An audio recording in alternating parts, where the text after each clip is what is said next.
What's up mga ka-Friendseth? Another day, another exciting update na naman tayo. At mukhang tuloy-tuloy na talaga ang mga ganap ng ating favorite duo dahil officially nasa Negros na sina Francine at Seth kasamang iba pang kapamilya stars para sa inaabangang ASAP XP ngayong June 7.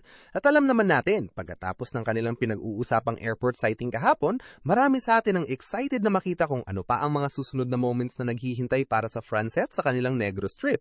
Kaya naman, handa na ba kayo para sa panibagong dose ng kilig, fun moments at mga updates na talaga namang pinag-uusapan ngayon ng fandom? Dahil sa video na ito, isa-isayin natin ang mga latest happenings mula sa kanilang pagdating sa Negros, mga sightings, at iba pang moments na talagang ikinatuwa ng mga ka-Friendseth. At kung akala ninyo ay hanggang airport moments lang ang pasabog natin, well, mukhang nagsisimula pa lang ang lahat. Pero teka, bago tayo tuluyang dumako sa kanilang touchdown sa Negros, silipin muna natin ang ilan sa mga behind-the-scenes moments na ibinahagi ni Miss Alexa Ilacat. Recently, nag-share si Alexa ng ilang photos sa kanyang IG story kasamang first batch team ng ASAP na bumiyahe patungong Negros. Kasama sa mga nakuhanan ng larawan ang ating favorite duo na Franceth, kasama rin sina Mr. Martin Rivera, Kai Montinola, Jaren Garcia at Miss Clarice de Guzman. At gayang inaasahan, hindi na naman nagpahuli ang ating Franceth pagdating sa visuals. Looking fresh, happy, and all smiles ang dalawa habang kasama ang kanilang ASAP family. At ngayon, tuluyan na ngang nag-touchdown sa Negros ang ating favorite duo. Yes, mga ka-Friendseth, officially nasa Victoria City, Negros Occidental na sina Francine at Seth kasama ang first batch team ng ASAP para sa inaabangang ASAP XP ngayong June 7. At based sa mga ibinahaging photos at videos ng Team ASAP, kitang-kita ang mainit at masayang pagsalubong ng mga Negrense sa mga kapamilya stars. Kasama sa mga dumating sina Mr. Martin Rivera, Miss Clarice de Guzman, Alexa Ilacat, Kai Montinola, Jaren Garcia, at syempre ang ating favorite duo na sina Francine Diaz at Seth Fedelin. At alam naman natin, kahit marami silang magkasama, hindi pa rin maiwasan ng mga fans na sa Franceth mapunta ang kanilang atensyon.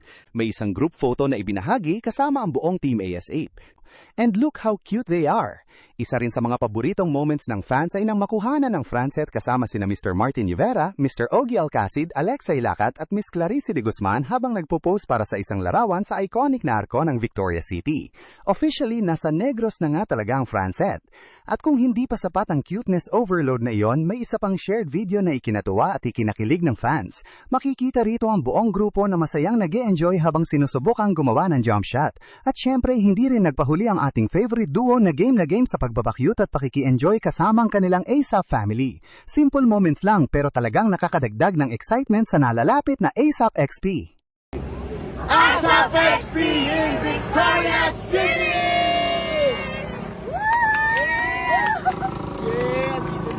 O jump shot daw! 1, 2, 3, go!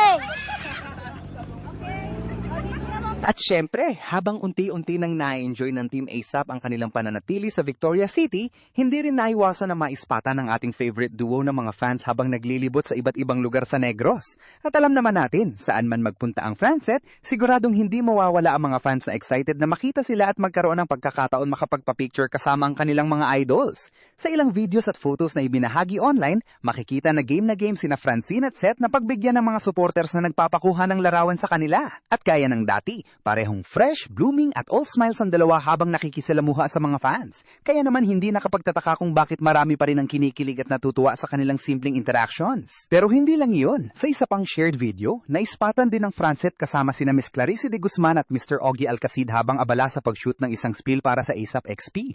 At based pa lamang sa energy at good vibes ng grupo, mukhang talagang paghahandaan nila ang pagbibigay ng ultimate experience para sa mga kapamilya sa Negros.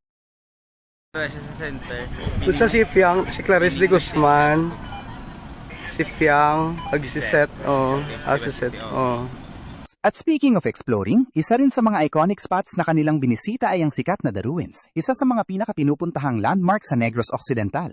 Imagine this, you're exploring one of the most beautiful and historic places in Negros together with your favorite ASAP kapamilyas. Kasama sa ilang kuhang ibinahagi online sina Clarice, Alexa, Ogie Alcacid at syempre ang ating favorite duo na Franceth habang ini-enjoy ang kanilang pagbisita sa The Ruins. Completely different shows.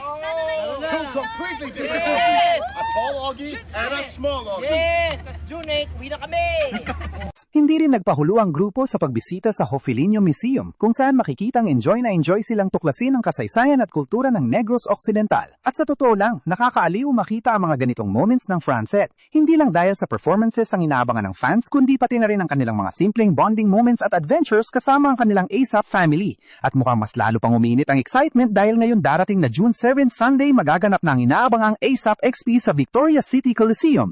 Nabatya ninyo na ba ang excitement mga ka-Francet? Magkita-kita tayo this June 7 Sunday sa Victoria's City Coliseum para sa ASAP XP.